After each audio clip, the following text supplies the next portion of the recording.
pra cima. Vem jogar a bunda pra cima. Vem jogar a bunda pra cima. Vem jogar a bunda pra cima. Vem jogar a bunda pra cima. Vem jogar a bunda pra cima.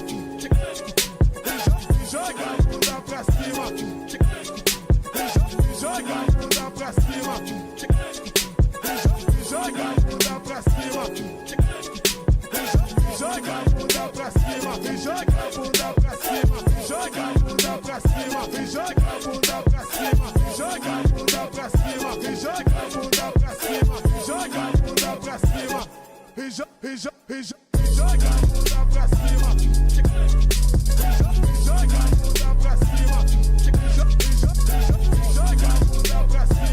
a bunda pra cima, joga a bunda pra cima, joga a bunda pra cima, joga a bunda pra cima. Joga a bunda pra cima, joga a bunda pra cima, joga a bunda pra cima, joga a bunda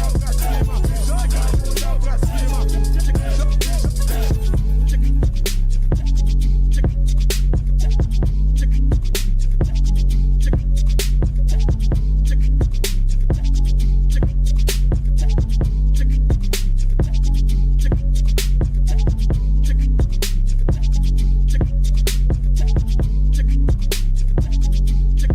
cima, joga a bunda pra cima.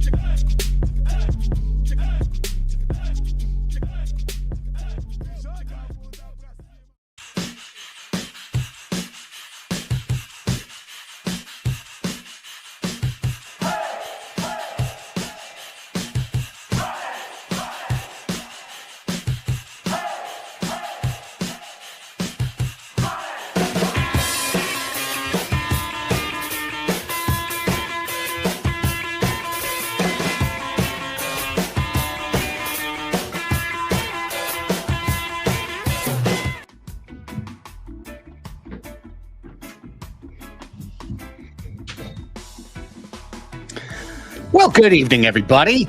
Welcome back to Soccer's Overtime, your weekly look inside the San Diego Soccers and the Major Arena Soccer League. My name's Craig Elston, joined, as always, by Tony Sanchez from the SanDiego.Futbol studios. What's going on, Tony? How are you?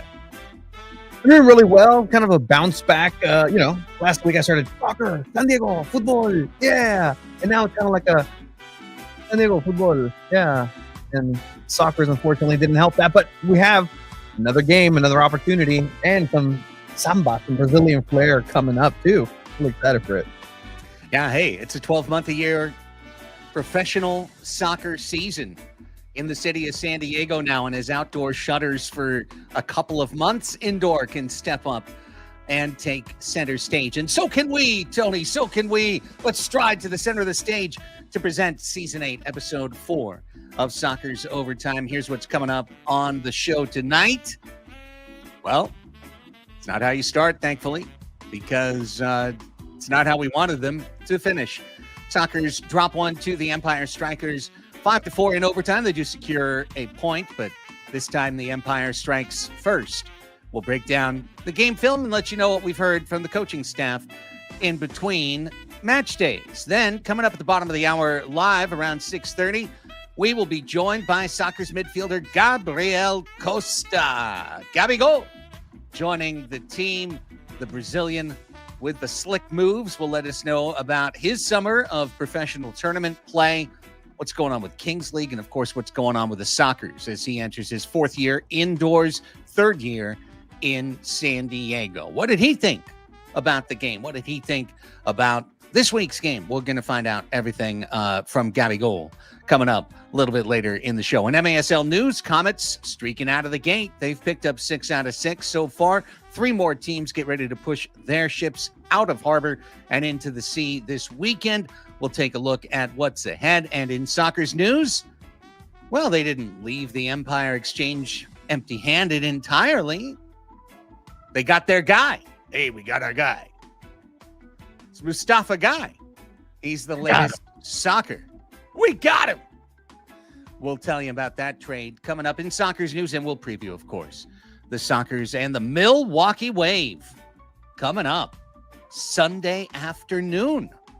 Quick turnaround for match number 2, 3:05 is when they'll kick it off. 3 o'clock is when the broadcast will start, and 2:30 is when the party will really get started inside Front Wave Arena with the Super Soccer's pregame show and all of the pomp and circumstance and silliness before the serious business gets rolling. We want to say thanks to everybody for being here. Of course, we appreciate it. We do this for the indoor soccer audience and our soccer's audience. If you're here live right now and you can hit that thumbs up button, sure does help us out. Appreciate it. Let's get a 1-to-1 of everybody watching and everybody hitting thumbs up. That would be really appreciated. Make sure you hit the subscribe button for SanDiego.Futbol as well, and for this show, so you can be notified every time that soccer's preeminent independent journalists in San Diego County go live with their various programming, including our programming. If you're listening to the audio version of the show, and you can drop us a 5-star rating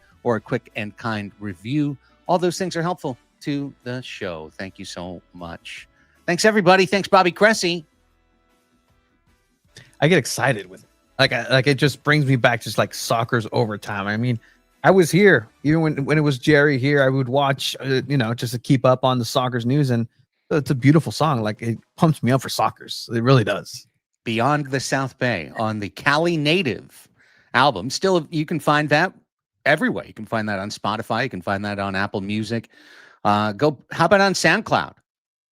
Why don't you go find that on SoundCloud and buy it on SoundCloud and support Bobby as directly as you can, because I'll tell you what, it's a bop.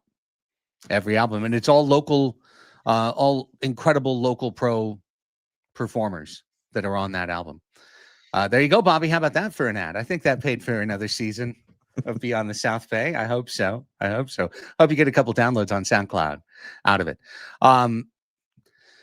So, as was noted, I see already in the chat by our good friend Eddie, who we will once again utilize his highlight reels, because he does such a good job of it and gets more than just the goals and the big saves. Soccer's lost the opener last year too. Sure did. Same score, by the way. Didn't get a point that night. They got no points that night. And that wound up meaning a lot at the end of the year with the way Chihuahua ran out. And it meant that the final was contested at the end in Mexico, and the Sockers fell in Mexico to Chihuahua. So not to say that this result, oh no, the season's over. It's not. I could also think of a season when the Sockers went 23-0-1. It happened this decade. I'm wearing the jersey from that season, 21-22, and overtime loss isn't going to kill you. You get a result out of it. You get a point. It's less than you wanted, but you're on the board with a point. Empire leaves with 2 points, so it's not like they completely, ran away and they're 2 or 3 points ahead of you now. So, hey, it's a poor game. And I think the biggest thing that was kind of a thud for Sockers fans is last year, 15-0 regular season and playoff.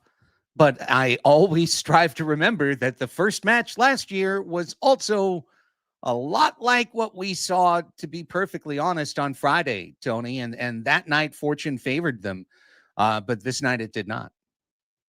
Yeah, and I mean, however way you want to see it, too, credit to Empire Strikers for what they were able to bring on this opening matchup. And they were prepared. They were ready. But for the Sockers, like you mentioned, it was something that we've seen before. And that's kind of where, where you hope you would learn from past mistakes and learn from and grow from those. We're here at another beginning of the season, just kind of like that rust just keeps looking heavier and heavier. And as time goes on, it's not going to get any lighter. So is this something that is just from here on out, Sockers game one, like whoever wants to beat the Sockers and get that done and get some records broken, just face them in the first game. No problem. Let's go ahead and do that. So credit once again to Empire and what they were able to do, but still on the back end, this was a very winnable game, even by poor playing standards that I know the team and some of the players would hold themselves to a higher standard. And I would agree if they all said that, yeah, we could have played a little bit better collectively on this last game in the first game. So it was tough. It was really tough to kind of sit there and not praise again Empire, and then on the other side you're just like, they're not being very soccerish, soccerific. Yeah, not enough soccerific over the course of Black Friday. A game they absolutely could have won, and I've gone back and watched the entire game film, every minute of it, and they could have won. There's a couple chances that we might see in this highlight reel that went wanting, even in the last minute or so of play. The final play was a thing of absolute beauty. I mean, honestly, perfect execution, brilliant design, flawless from front to back. How Empire built their overtime goal. So there's really no shame in that. You lost to an incredible play. You lost to the kind of play that's the stuff of legends. They should put that on a poster. A Lami's header and a Roscoe's run. Like, those things were incredible. But there's plenty to clean up for San Diego. Plenty to clean up. And let's go ahead and roll the highlights and see what we saw. Incredible crowd. We'll talk more about it later, but just a great, great crowd of almost 4,000, over 3,900 at Front Wave Arena. Great start for the team. Here's Nick Pereira's first contribution. Just settles this down and sends it out. And then Gontan, little dummy. Costa, we'll talk to him about it on this. The 1-2. Lovely finish, very calm finish by the veteran Keiko Gontan, and 1-0. And everything is looking so great in minute number 2, Tony. Yeah, and this is where I'm kind of looking forward to. Okay, we're going to see more Keiko. We're going to see some of these plays, some of these 1-2 just runs, and really a next level for his development. And Costa, I love seeing the way that he plays, and everything just seems so great. And not to say that Empire wasn't going to come with the offense, because we know they have the capability to be offensive. Boris Pardo was so good in this game. He played the first half, Christophe the second half. He was peppered. As you can see, this is a 3-save sequence over the course of a minute, and then coming out of the free kick out of that, another one-handed stop for Boris, who made 9 saves in the first half, a lot of those in the first quarter. And then right after that, good play. Unfortunately, Monir Alami, well-timed. Cardenas only had one thought there, which was a pass back to Boris, and Alami essentially intercepts it and walks straight in, and the two guys say it's cool, we'll get it back later. But that's a 1-1 for Empire. Yeah, a good credit, high pressure, that offense, those young legs up there. Alami, one of the best young players the league has to offer, doing what he's taught to do, be a poacher, and that means be the first defender, doing what he needs to do in a solo goal. Great effort, but I know Cardenas is going to want that one back for sure. Well, if you pause it for just a second, wow, what another save by Pardo. Just the point to be made on that, if you go back and look at it, is that everyone else has run on this play on 1-0. So everyone else is gone. And when Pardo throws it to the corner to Cardenas only has literally one option. If he doesn't shoot it up the boards, he can only play Boris Pardo in that play. Here, watch as it goes through. First, Boris makes the really nice save. Now everyone's gone. They're hoping for a quick sprint out throw, but the play isn't there. Empire's with all their men marking. So now, right there, what play does Mitchell have? Yeah. Right? Yeah. He's got Drew. You can see Drew on the Front Wave Credit Union logo. Mm-hmm. That might have been an option. Alami's already jumped the table there because it was way too slow to get out of the corner. That was the issue. And when you're put into that spot, now it's 1v1 right there. If the ball doesn't go immediately back to Pardo, it's a chance for what happened. So we're not picking on Mitchell, but that's how that play developed. You go, why did that happen? Because of the fact that everyone else ran down the field. There was only one option other than a blind throw, right? He made a controlled play, and then it didn't go fast enough, and boom, Empire was a step faster. They were on it. They were a step faster. And that was a theme over the course of 61 and a half minutes of this game.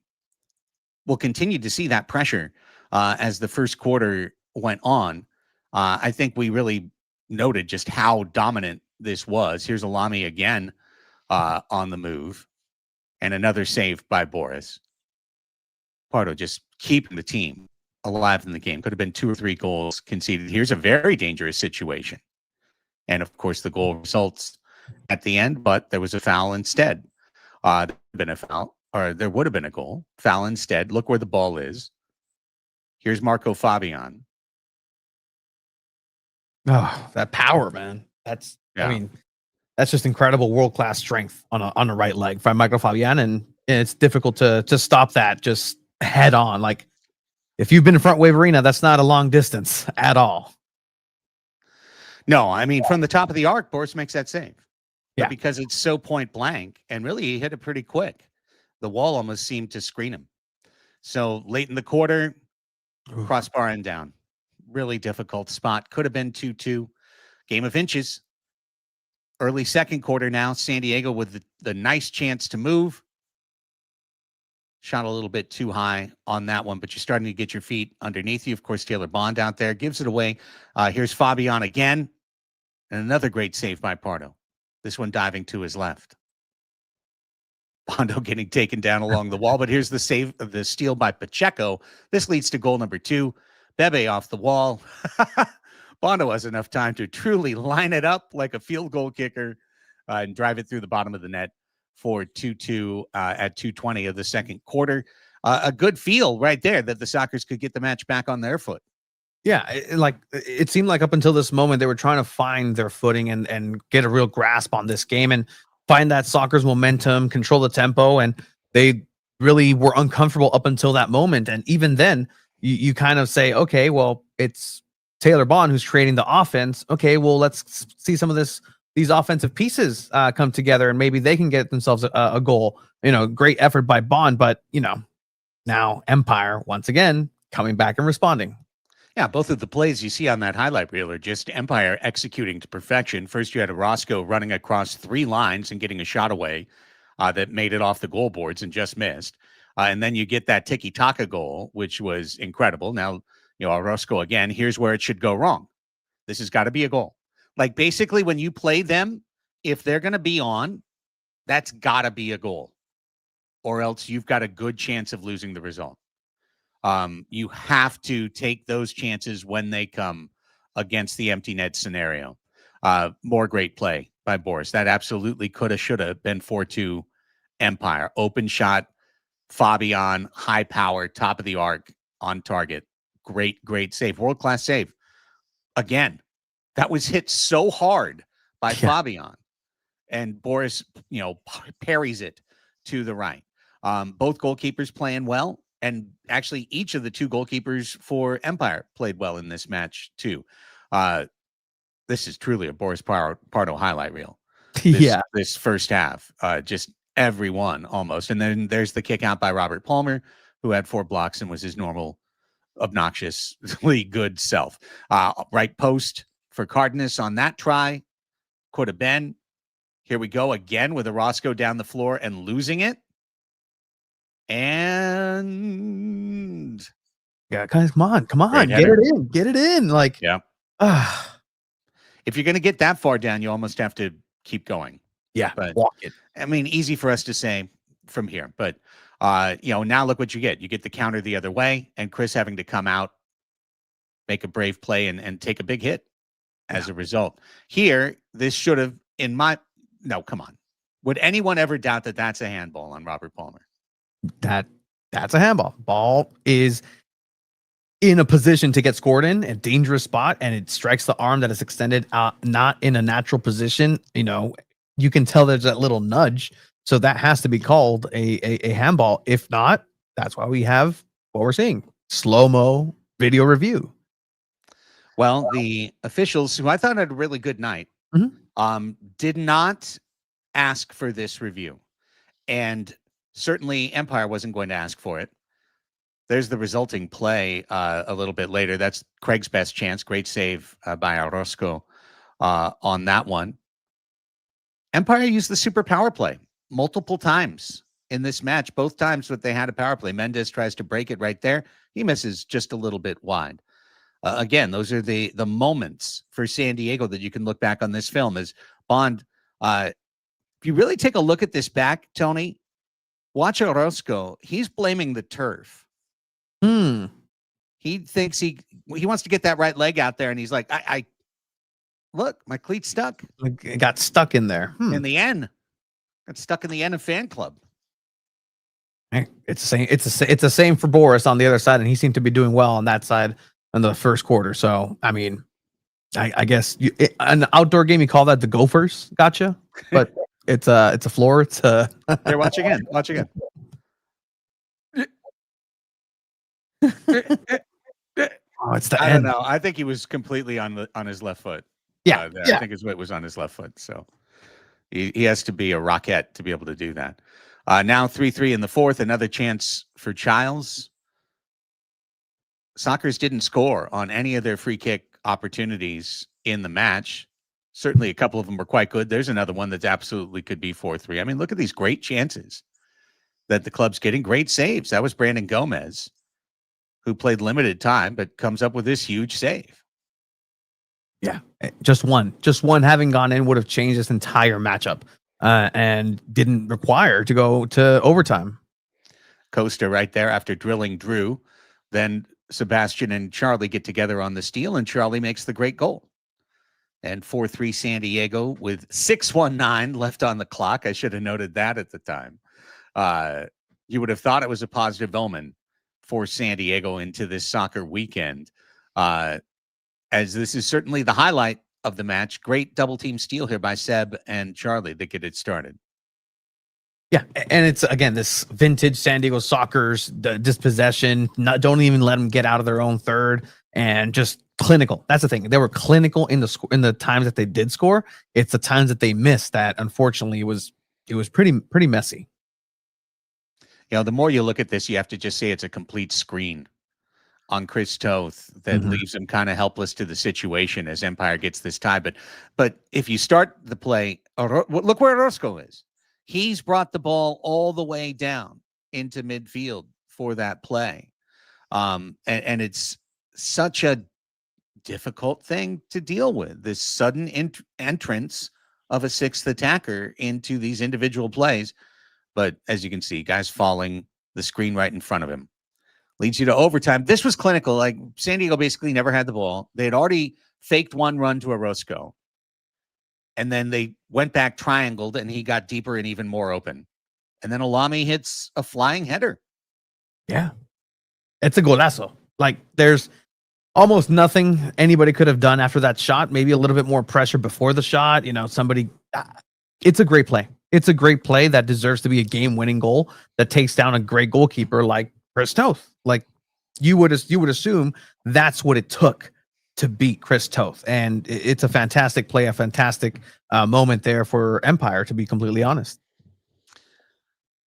And the thing that just keeps standing out through this highlight reel, I mean, as you see it's a crazy play. It's an absolutely crazy play. Almost impossible to think that you'd be able to get your head on this ball from the way that Alami is coming in on it. And look, he kind of bends to, right? Almost bends down to get there. Yeah. I think Chris can do. Look at that by a millimeter, nothing, a lamb's hair. The difference between Chris getting a touch on this, right? That's crazy. Yeah, and you have to be ready for it as an offensive player. That's where you need to be. Is it with the chest? Is it with the shoulder? With your head? Whatever it is, you need to make sure you're prepared for that. Can't help but say that it was a zigzag down the field before this shot and this finish. So anyone who always looks and goes, okay, well, what happened to the defense? No, look, what happened to the back end of the defense? Brian Orozco was able to run down the field and get where he wanted to get pretty much all but 2 times in this match. And the 2 times that he didn't, and that's out of like a dozen or maybe 14. It's up to the coaches to break it down to that level. But out of however many times he made it down the field, twice he got dispossessed, and both times San Diego just missed on the other side, right? One time close miss, the other time played it slow, and then Charlie's shot got cleared by Palmer, who was able to get back and do the header block. So, those are the moments you've got to break down that zero goalie system, because the zero goalie system is breaking down the Sockers defense. It's adding an extra player. It's adding a layer of confusion. They have no compunction about pulling the keeper altogether and going 6 attackers. And if they had a slightly more, Robert Palmer is the best defensive defender right now in the game, but you don't think of him as a huge offensive creator. He's had his clutch moments. He had his goal in the finals. I'm not going to, I'm not trying to not give him his flowers, but I'm just saying, if you had a Sosa style distributor, thinking of a classic John Sosa, like if you, or, name your guy a Charlie, sorry, used to have him Fury, but their power play would be so much more potent. Yeah. Than what they've got right now. If they had one true playmaker on the ball that they could bring in as that 6th attacker. Right now, they just don't have that, but they've got so much hustle. They've got a great game plan. As you said beautifully in the goal call, Bossy 2.0. I mean, what a debut for it, coming in and out of things, not being predictable. I thought it was a brilliantly coached game by Empire, and really left the Sockers with a lot to think about, because they were a step slow most of the match, and Empire had just the overall speed edge in the game. And that's not denying any of the talent of the players. I think the guys all played hard. When I watched the film back, you could, coaches will break down, this guy could have been here instead of there, boop, boop, boop. But I mean, when I'm looking at the overall effort level, the Sockers were playing hard. They just, the water was shut off for the forwards. Yeah. There was never really a moment where you felt like Nick was controlling the game. Craig is in for set pieces. If he doesn't score on them, then there's not much to say. Where's the contribution? It's coming in a coaching side. Tavoy didn't really impact the offense very much. He had one pass that could have been the game-winning assist late in the fourth quarter, and Cesar Cerda missed a half-open net before a timeout, like in the 59th minute. So that could have been a great moment. You need a lot more. You need just a lot more. It's just the honest truth from Tavoy, and from all the forwards. From that forward group, you've got so much talent and production and historical production in that group. You just got to get output from it. And that doesn't mean it's all on them. It's on the guys to get the ball in the right places with the time to operate. And it's on the forwards, when they're not in a scoring situation, to get it back to those incredibly talented midfielders like Charlie and Gabby and more, and Keiko, etc., who can create goals, and keep the ball moving team way. And I just thought that there was a lot more connection through Empire in match one. Yeah. And again, the pedigree of coach of the year is something that any coach of the anything or player of the anything of the year deserves to have that talent showcased. And Onoa Abasi did exactly that. And I was really impressed with what he was able to do. And it wasn't something revolutionary on top of what he was already trying to do. He just did very incremental, just slight adjustments, because let's not forget, the Sockers are the one team that have faced this style more than any team. And it's those slight just adjustments that he did, and his team responded well. And I think that's the biggest thing too. His team responded well. It's a coach who understands what he's trying to do and understands who he has in his arsenal to be able to do that. And on the other side, look, the Sockers have, yes, they've faced its style. When they first faced it, they kept missing those open nets, open shots. But halfway through the season, whenever they faced them again, it just became an automatic goal, right? And so I think it was Sebastian Mendez who actually mentioned that's something that they improved a lot in. And that means that that's how you break down and end up winning these games. Like, yeah, you're going to go ahead and have a dangerous style, but we're just going to go ahead and wait. Give me the ball. I'll shoot from midfield. It's a goal. Just dribble her in, and the tally's going to go up for that. So it was a good game for Empire. I know the Sockers, they have a lot more to offer for sure. There's too much talent. There's too many great players and too many great connections that have yet to happen for me to say, oh, well, game one, this isn't continue. No. Another chance, another opportunity for growth is coming up, and hopefully they can go ahead and answer that call. Yeah, I mean, if you're going to drop a game, drop game one. Get everyone worked up. Get everyone locked in and more focused. Get to an incredible week of training, and get things going. And I think there are plenty of internal answers for what San Diego needs. But what Eddie puts in the chat is something that needs to be considered. Like, game breaking speed has been slowly dropping off. And, like our upcoming guest who's about to jump in, Gabby, Charlie, like those guys are some of the best on the ball that you'll find. But in terms of sprint speed it's like it's a different thing. Like a Mansoret has a sprint speed for Empire that's just faster. And the guy who used to bring that for San Diego was Christian Gutierrez, and have that more. Rojo, was the other one who really did. And Eddie was mentioning Escoto. And those are absolutely very speedy players who aren't playing for the Sockers. So how do you make that adjustment? It's not a matter of woe is me. It's a matter, and it's not a matter. Sometimes it's run faster, I guess, but most of the time it's just like let's get things locked in, and let's get us playing our style of ball. And I know that that's going to happen for San Diego, and I think this is probably a good wake up call for the team. But let's find out what our guest has to think about it and has to say about it. He's always been so great to the show and so great for the Sockers. Gabriel Costa, our friend, is joining us now on Sockers Overtime once again. What's up, Gabby? Looking good. How you feeling? What's up, guys? Thanks for having me. Always a pleasure. I just got here. I'm not sure exactly what you just mentioned my name. Not sure what the question was, but no, just hi. We just welcomed you on. Okay. How you guys doing? Doing great, man. We just watched the game film and we were just talking about it. And I think what we were just saying leading out of the game film and into your conversation is that, matches like this give you guys an opportunity to lock in on the things like where were the issues in the game? What are the things that we can improve upon? What are the things that we can bring to a higher level? I imagine that's been the conversation around the club, has it?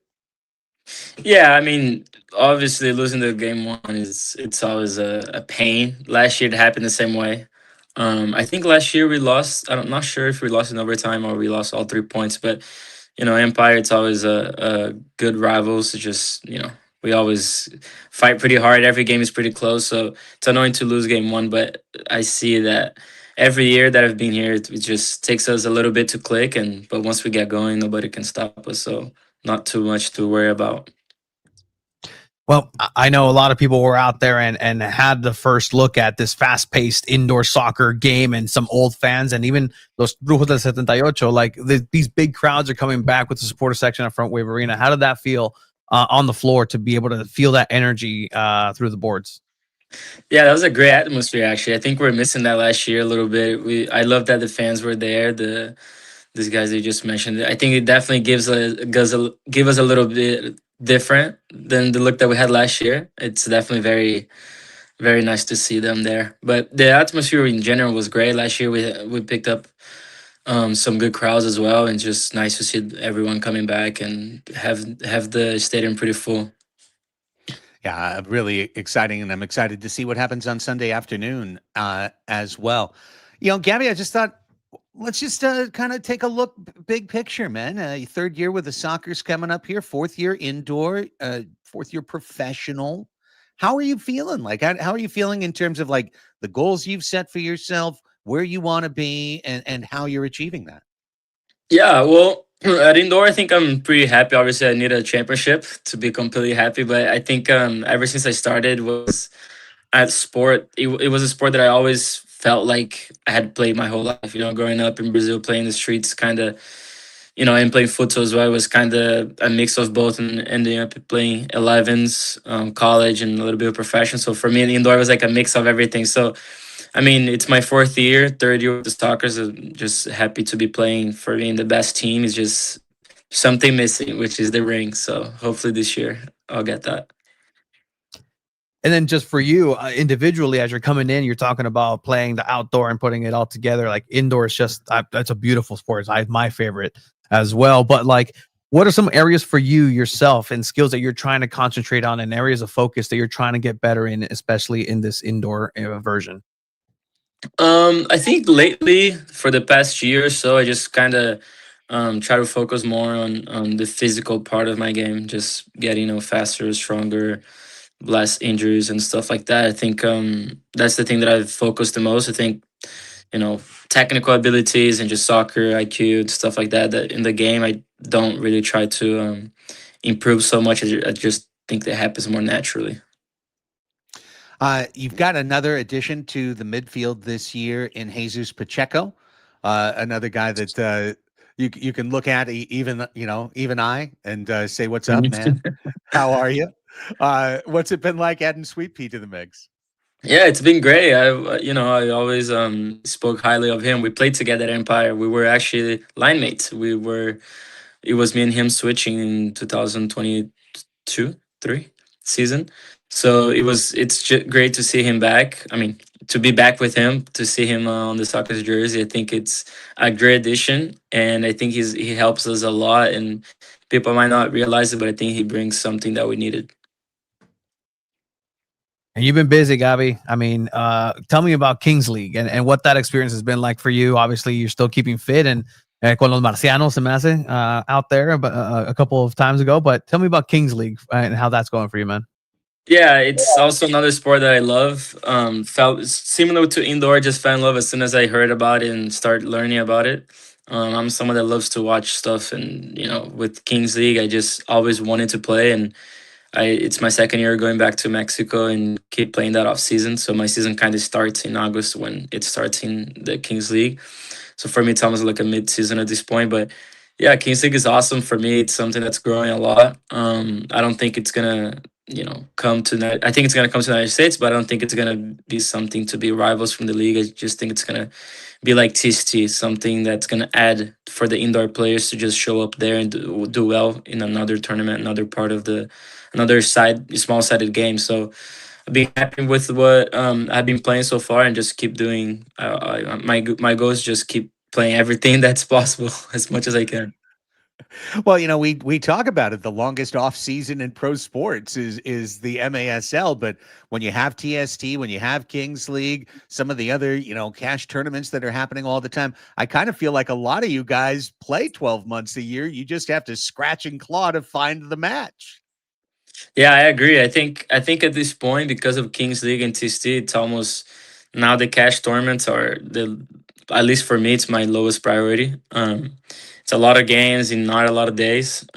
So for me, if I can play Kings League and if I can play TST and the 5 6 months with MSL, I'm happy with that.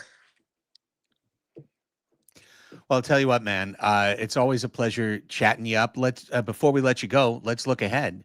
You got Milwaukee coming up. No rest for San Diego. You don't get a pass in round two. You get a 7-time champion, a team that took Chihuahua to overtime on our floor, and was one shot away from being your opponent in the Ron Newman Cup Finals last year. You know the Wave are going to want to come out here and make a statement and make it 0-2 for San Diego at home. So what are you looking at in terms of match priority for Sunday? Yeah, obviously, it's a game that we already lost once in one game. So it's a game that we have to take the 3 points.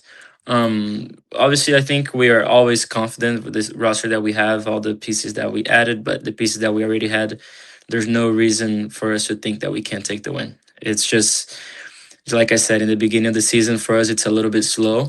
It's just and which it's their first game of the season, so I know the first game it's always a little bit rough for everyone. Just like you said, it's the biggest off season, so people haven't played in 6 months in the indoor field, especially in the front wave. That it's a tough game to play, a tough place to play. So very confident going through this weekend, just getting ready for another show at Front Wave Arena, and hopefully this time we take the win.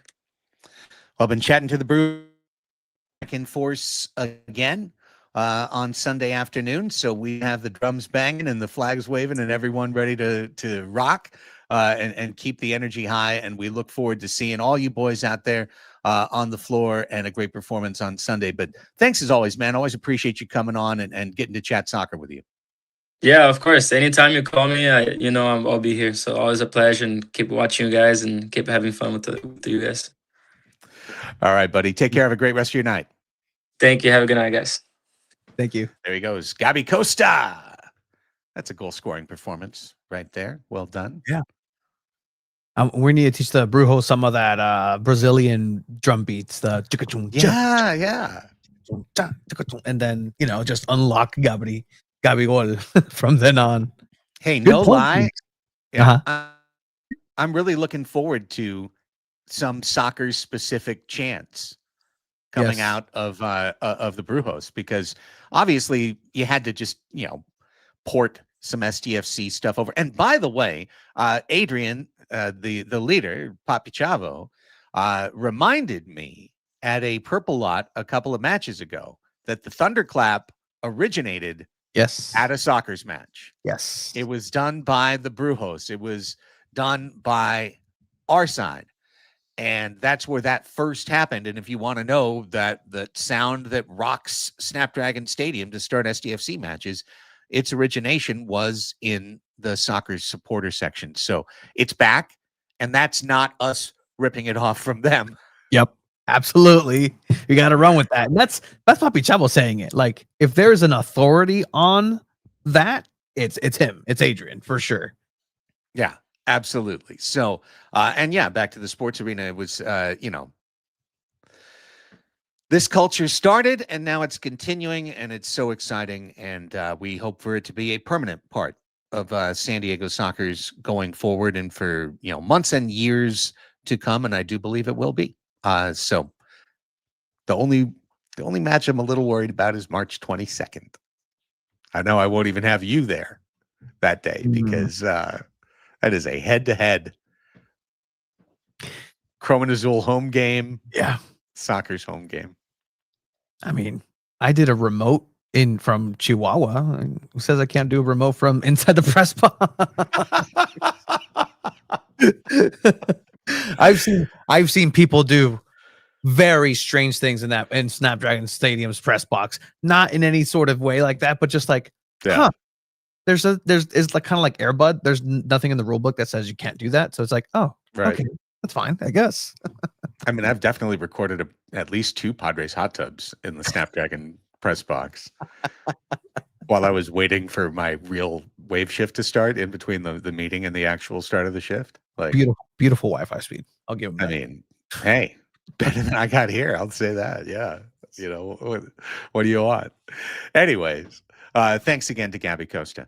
Let's get to MASL news. There's really not a lot. I was searching for it. Obviously, Kansas City was really good in their opening weekend, and they played back-to-back, no less, which is really tough for the underdog team. St. Louis starts at home, and if you can't get all 3 or at least a point or 2 out of that one, it's going to be tough coming back the next day to Cable Dahmer Arena and trying to beat a deeper Comet side, and they didn't. So Kansas City is out and away with 6 points, and Kansas City will play this weekend another back-to-back. What a crazy way to start the season. And honestly, if they're 4-0 out of this, they are in great shape. I'm just going to put it that way. They are in great shape. They were already our obvious top 2 pick in the league, but you are hoping that San Diego can take the 1 and Kansas City the 2. Well, who's going to beat them?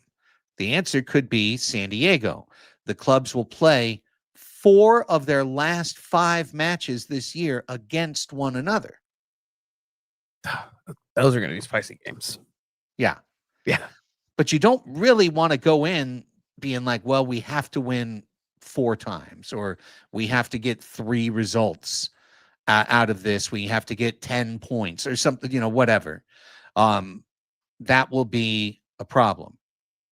If they go at Baltimore, win, back-to-back at Utica, win, and they're 4-0 with 3 road wins, they've got such a great path to the Supporters Shield. And it's going to get to that kind of college football feel again for San Diego. Like, you got to win every game, not win most of the games. You got to win them all. If you want to be home for the big game. In past history, that was not a big deal for the San Diego Sockers. but I was kind of trying to hunt my mind, and I believe it's 21-22 Ron Newman Cup final at Florida. Kind of the last really big game San Diego won on the road. Like really big game. Because the Chihuahua games, remember, they won early down there. But the last couple of years, they didn't win at all. And I think they won the first time down there the second year and then not the rest, So it used to be San Diego was kind of fearless going into Chihuahua, but Chihuahua's not here. But the point is, it hasn't been as locked in. Even for a team that's put up good road records, it's been beating Empire, beating Tacoma, beating, So as Eddie says, or as DePauli says, with only 8 teams in, games mean a lot. It's fun. It's exciting. Yeah. I'm still back on our side. Absolutely. I'm still back in this side of the play. But hey, here comes Milwaukee. And Milwaukee is a team that has changed a little bit, but maybe not as much as you think. Giuliano Oliviero has left as head coach. He has taken over, I want to say, as a U.S. Oh, God, I just looked it up yesterday. I think he's coaching USL Women's. Okay. But the reason that Rock Ventures, which is the controlling company of Milwaukee Wave, put out, was in the Journal Sentinel, was that they wanted to align their head coach with their youth teams. And the guy who was already operating the Wave youth program was old friend Marcio Leite. And so Leite, who has been teammates with Ian Bennett and Max Ferdinand for years and years. For Ian Bennett, over a decade probably as teammates. Now he's the head coach, first-time head coach. But considering how much he has been the Milwaukee Wave over the last 14 years, I don't think him coming back to the bench is that much of a transition for Milwaukee as much as it is playing the hits, sticking with what's kept them great for decades. Yeah. And this is a team that's hungry because last time they stepped foot on Front Wave Arena, they were one Steinwasser shot. They were inches. They were just this close. Steinwasser! So close to making that finals jump, and that's something that they will remember. And just the joy of being in that vicinity, just next to the box for Milwaukee when that all went down. You can feel how much it means to them to even be in that position. And when they lost it, it was disheartening. But I know that these are machines. These are people who know how to win, and this is a team that is going to be galvanized by something like that. And they're going to come in and try to go ahead and repeat that and make sure that there's a statement that the only reason that they potentially weren't champions last year is Chihuahua Savage. And I think that they had the confidence that had they beat Chihuahua, they could have beat the Sockers too. Well, at that time, they had Frank Tayu as kind of a twin tower to absorb a lot of the attention and not have everybody press the over 40-year-old now, Ian Bennett. And Frank is now Sonora's striker, as we talked about on last week's show, as they've developed the best team in Liga Mexicana Futbol Rápido, maybe history, who knows? But as a result, more is going to go on Alex Sanchez, and that's the young player who, led Milwaukee 27 goals, 48 points last year. Ian had more goals, but he's really on the receiving end of that more than he is a distributor, especially at this stage of his career. Max Ferdinand is still going to be a guy, even at 39, who's going to, find his opportunity to make a great play and a great pass or shot that can impact the game. But with no Tayu, they've signed a slew of new young players. They've got the Steinwashers back. Almost every player you see on the roster is the same guys, and Andre Hain, is he healthy? When he is, 99 is a big target forward. The Steinwasser brothers are metronomes for the team. William Bonahene led the league in wins last year, 14 wins in net, had good numbers. He's a tough goalkeeper, very athletic, difficult to beat, really brings a lot to the back. Super Mario Alvarez, he's really good coming out of the back, and he has a good shot. And then there's some youth. Ricardo Carvalho, there's another long-term veteran. Huffman, long-term veteran. It's a veteran team. It's a veteran team that's about as long in the tooth as San Diego. In some areas more so, in some areas a little less. So I think this is a really good measuring stick match. If San Diego ran into a really young athletic team in game 2, I would be pretty worried after what we saw against Empire. Milwaukee has a good range. The future's bright, present's bright, past was incredible. I just feel like the age thing isn't as much of an advantage for them as it would be for some of the other teams in the league. So as the Sockers are finding their groove and finding their legs, I think Milwaukee in their first game, it's where San Diego should draw that line in the blue turf and say, we're gonna get 3 points out of this match and let you guys have your first game tape to work on.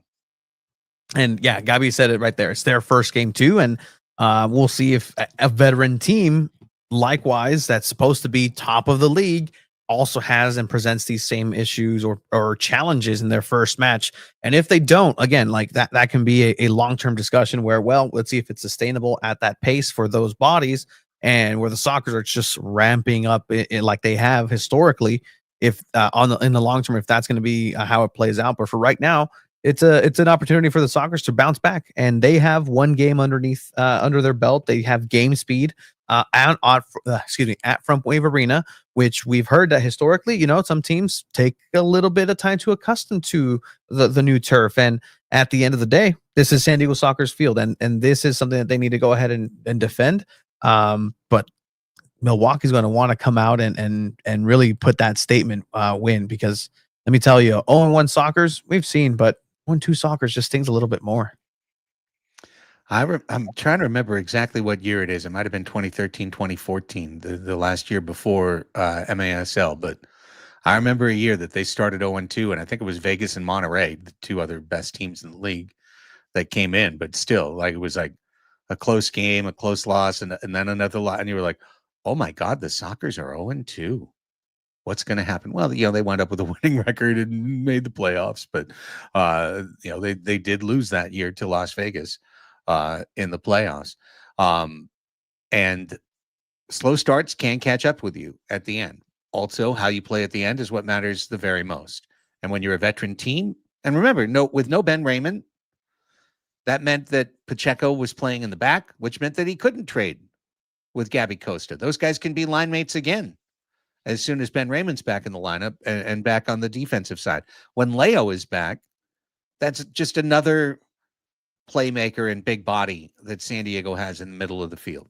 There's obviously Felipe could come back and be an impact player, whether he played midfield or defender. There's a lot of guys, that are still out there waiting to come back for San Diego that are going to make an impact on this club and make it look so much deeper and so much more dangerous than it already is right now. But once they get it going, they're going to get it rolling.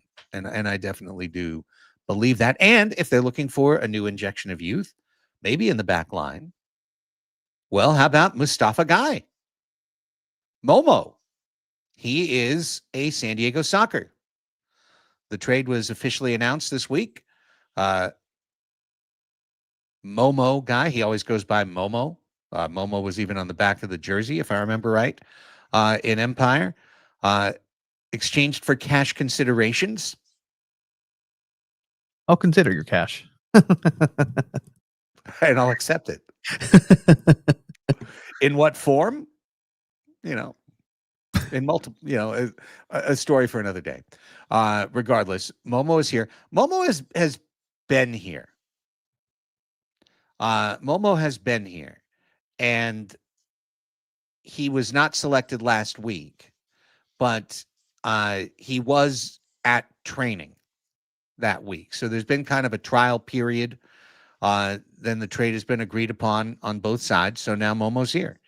And I'll be really curious because it's an interesting path for a guy in his career so far. 4 years in indoor. First 2 years, 6'2", coming from outdoor, you know, forward player, attacking player. They played him up front. Nothing really happened. Didn't really have much time. Pretty sure Tayu was on those teams. There probably wasn't much room as well. So they converted him to defender. And then his first year at defender, he had pretty close to an all-star season.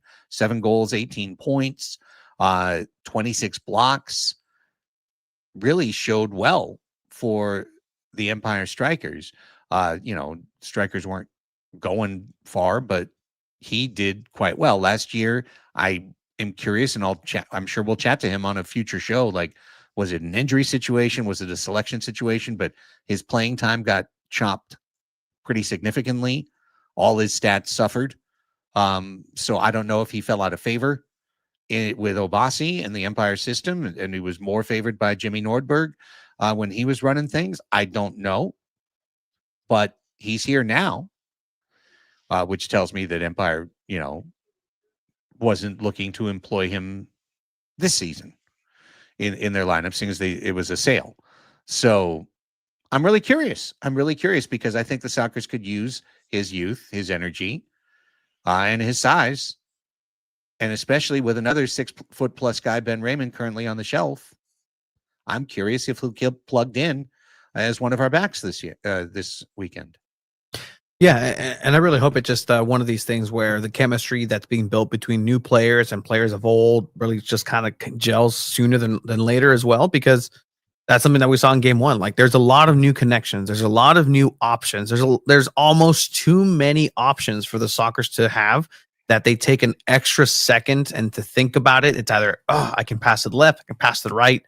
And by the time you're kind of going to your it's like I never played football, but when a quarterback goes through his motions or just his progression. Yeah, exactly. So you have left, I have right, then I can shoot. By the time it's time for you to shoot, you have Palmer right in front of you. He's going to block it. You're going to shoot it right in front of him. So it's these connections, this chemistry that needs to go ahead and get worked on. And I hope that Momo is able to just jump in and just take in the soccer style and be welcomed in a tactical sense to this team, and able to really be a factor, because with Raymond out, he was very, very important. He led the team, I believe, in blocks last year, Raymond. So that's something that's missing from the squad as well. Yeah, just one of those guys that runs in twos, and keeps it going. And Pacheco can run in twos as well, but he's a midfielder by trade. So you want him attacking and going forward and being creative along the way. Good to see Brad there. Hey, I see one thing. I see Marlisha in the chat. Always love to hear from Marlisha saying, "Can we please respect the Brujos and not play music during play? It was so distracting and overstimulating to have the music clashing with Brujos chants." That's interesting. I had not heard that, Marlisha. We talked to the DJ directly before the match. He was very great about it, actually, very accommodating about it, happy about it. When I said no music during the run of play, that is the Brujos time.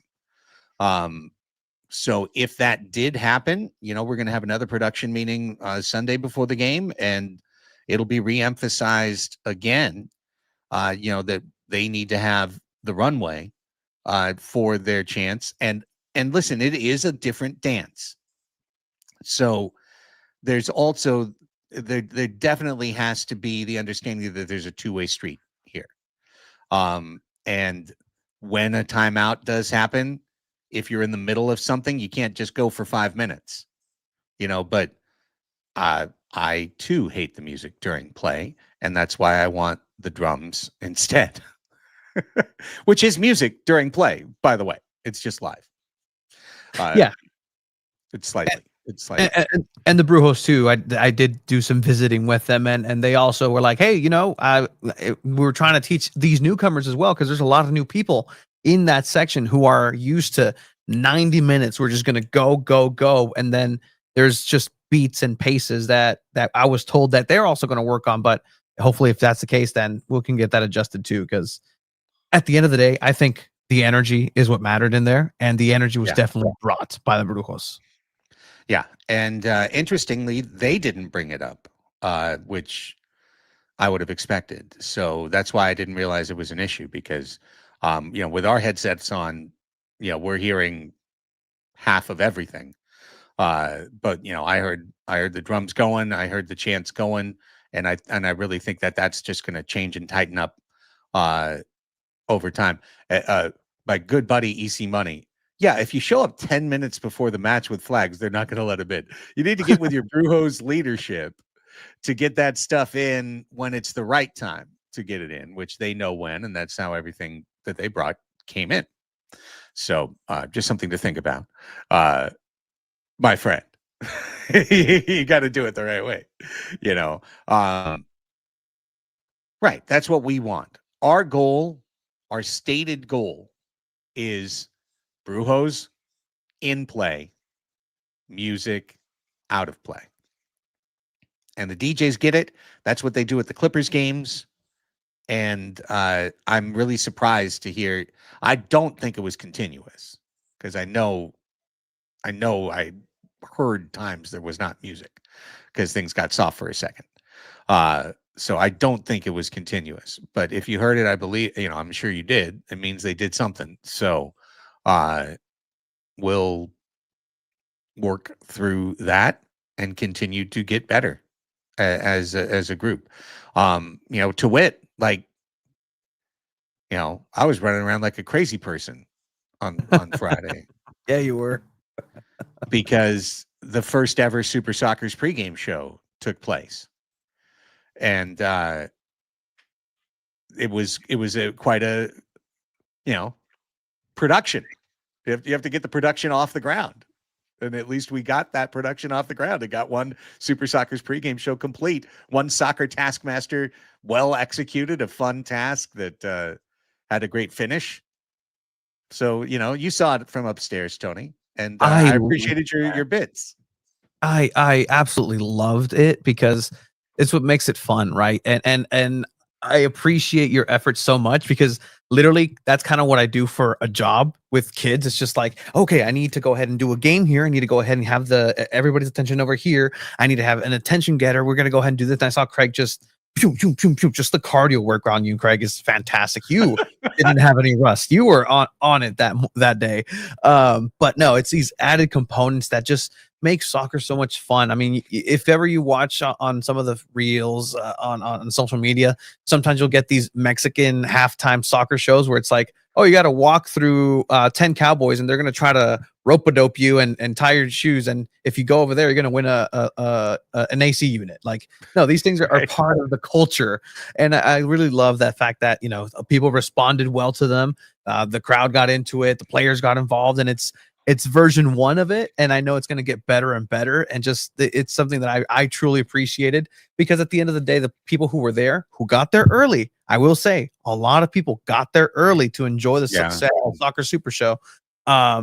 They got a bang for the buck. Like, that's entertainment. They were entertained from the moment they checked in. They were given an awesome San Diego Soccer shirt, and they were already engaged. And I can really tell that meant a lot to the community that was out there. So as somebody who enjoys that, please more of it. And hopefully, as we get better as well, people enjoy and get more involved as well. And let us know what you think too, because I know people enjoyed it. I know they were there and they were having a good time. And to your energy output, just incredible stuff. I hope to have a slightly lower gear this week, but I just want to reemphasize, because this is brand new, that if you think about, the game's going to start at 3:00, right? Like, player announcements is sometime around 2:50. Normally, it used to be that when the gates opened at 2:00, the teams wouldn't be on the field yet, except for a couple of like high achievers, that wanted to get some extra kicks in early. And then they'd come out like maybe 2:05, and then they'd go until 2:35, but then they'd straggle off the field at 2:37. And then the Parade of Champions would walk on, and like kind of nothing would happen except for DJ music until we introduced the players at 2:50. Now you want to get there right away to at least see the warm-ups, because the warm-ups are starting before the gates open. And if we get our ducks in a row this week, the warm-ups are going to start for both teams at the same time before the gates open. So by 2:25, Warm-ups are going to be over, at which point, if we get our ducks in the row and Milwaukee agrees, both teams are going to go to the wall for 5 minutes and sign autographs. Lovely.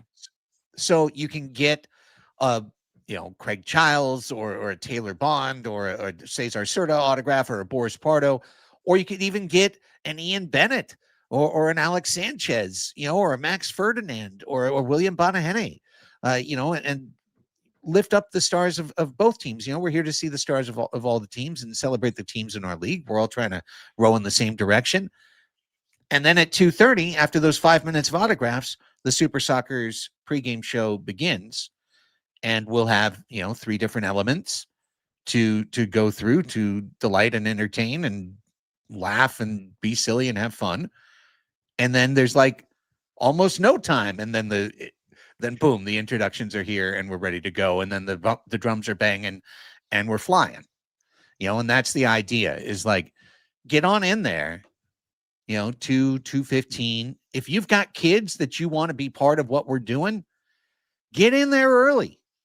Get down to the walls. We're looking for volunteers. We had 5 kid volunteers for our efforts on Friday, and one of them didn't get to fire because we had to cut one element because of time.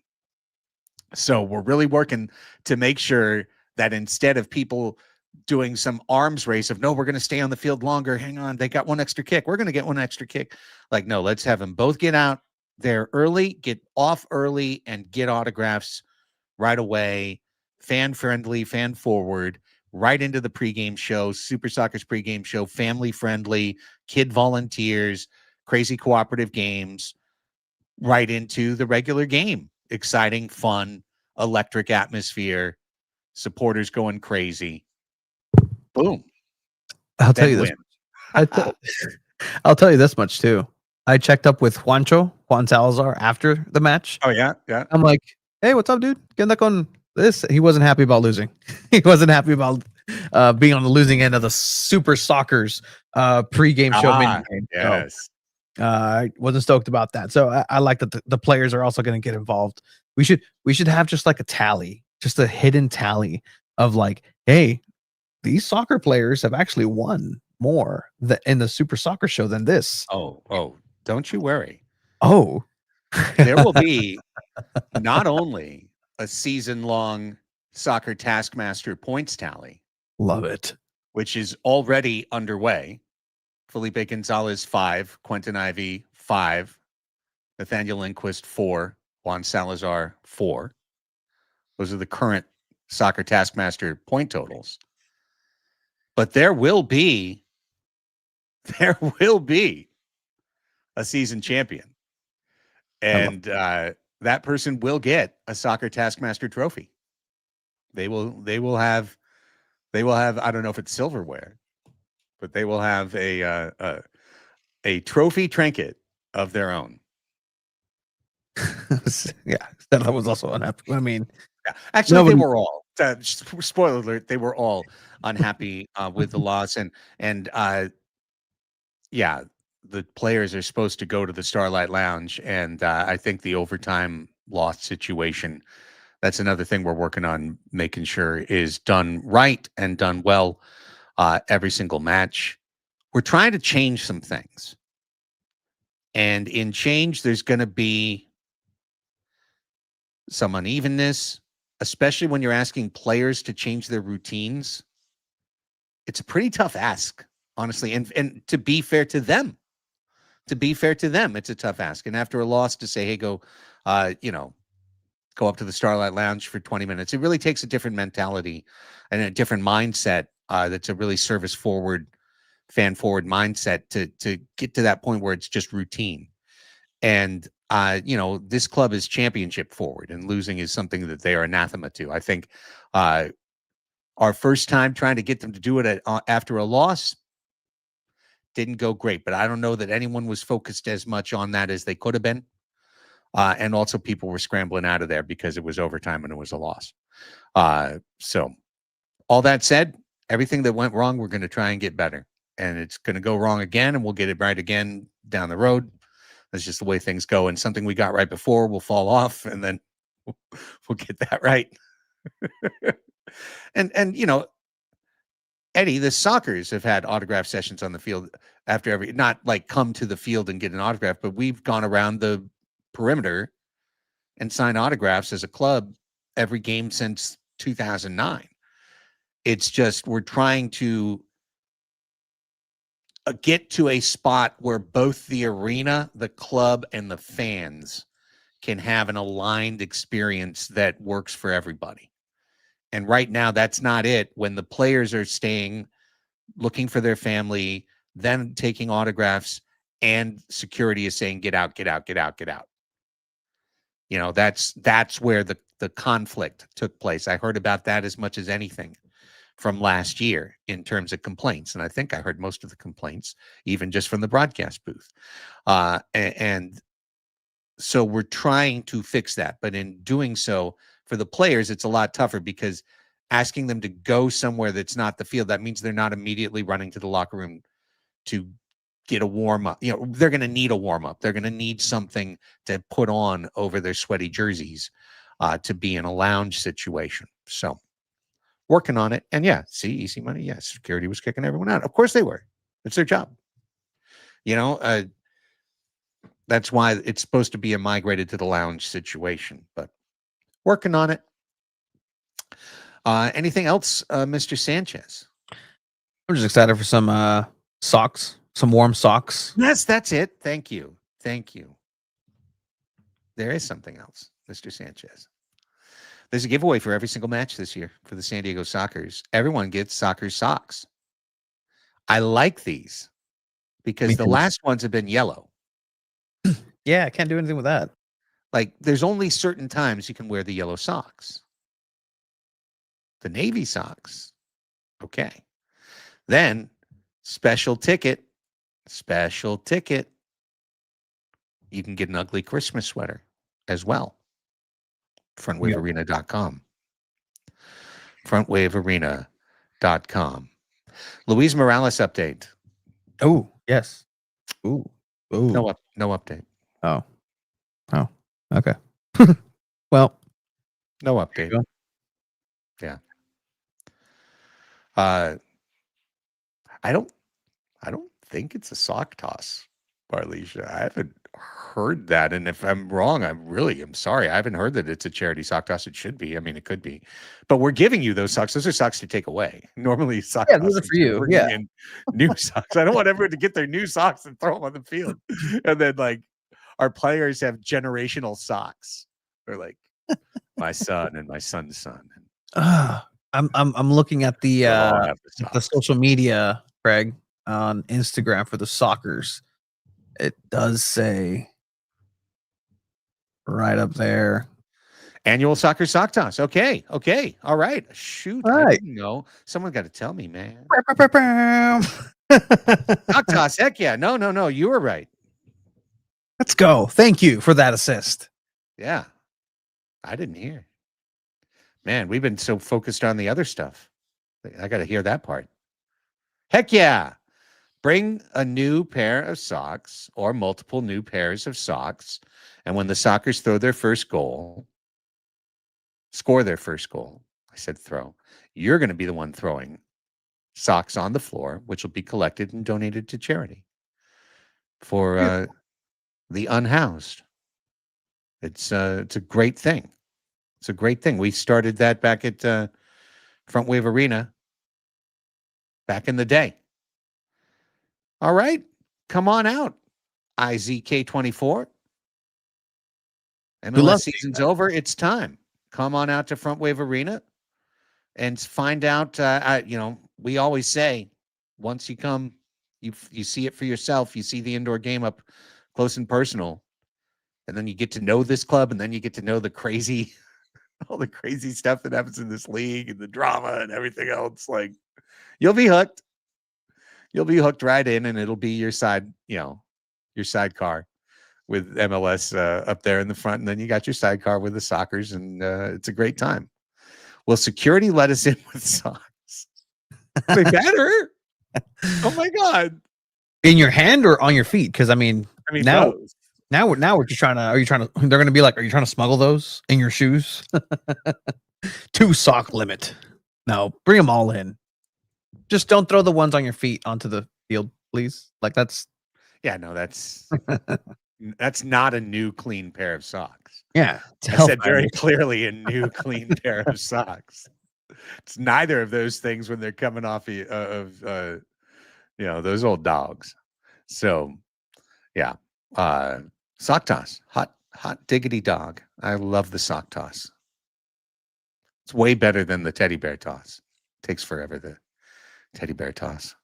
I think I can launch it from not from Pachanga. No, from front wave though. Maybe. I just don't want to, just one of our poor season ticket members just. They're going to get a sock in the back of the head. There's no question about that. It's just which section in front of us will suffer the indignity. Luckily, it's just a sock. Now, the way you could get it to go further is to put a rock in this. Don't do that because that's bad. That's bad and wrong. And you don't do that. No, the socks are fluffy and light, and so they don't fly well. Even if the Hulk threw a sock, it wouldn't like go through a building. It would just go thump. Hey, but Sockers fans are known for throwing things well. Those frisbees are getting it. There's a grill now. Like my mind was blown by that. The legendary frisbee toss now has a grill attached to it, and somebody won it. So fantastic. Apparently, it's an end of the year. I got to hear that when I went back through the match film. Apparently, it's everyone who gets one is in the end of the year drawing to get that grill. I love that. Yeah. So, I mean, it's still it's still something. It's still cool. But no, they'd be giving away a lot of grills. I mean, theoretically, they could give away 12 or 15 grills that way if they did it per match. So it's a lot of grills. It's a lot of grills. Just say it's a lot of grills. Like maybe 2. maybe not 12, Anyways, that's it for this episode of Soccer's Overtime. Looking forward to Sunday. And the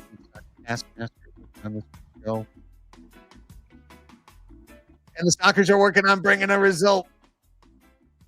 But either way, Tony, you and I will be there on MASL TV on YouTube. Also streaming overseas on Sport World, streaming on Victory Plus, which is a new platform. Welcome. I'm excited. Don't know a lot, but welcome. Glad to have you. And wherever you can find us, please find us. But and YouTube will definitely be there. We'll be live, and very much looking forward to it. What's going on right now at SanDiego.Futbol, Tony? Well, exit interviews for San Diego FC. The end of MLS season, as Isaac's saying. Come on down, join the Brujos. They're part of the Frontera SD as well, so you'll be familiar with them. So go ahead and join them. DM me if you want some more info. I can hook you up too. Just make that contact. But SanDiego.Futbol. Hey, that's my Instagram. I've never really said that. Hey, I'm always even on here. There you go. Checked out the Instagram, I guess. Yeah, why not? SanDiego.Futbol. 2 balls in a mic every Monday, and Chromaniacs coming up tomorrow. Gonna be an interesting one. Maybe some breaking news too.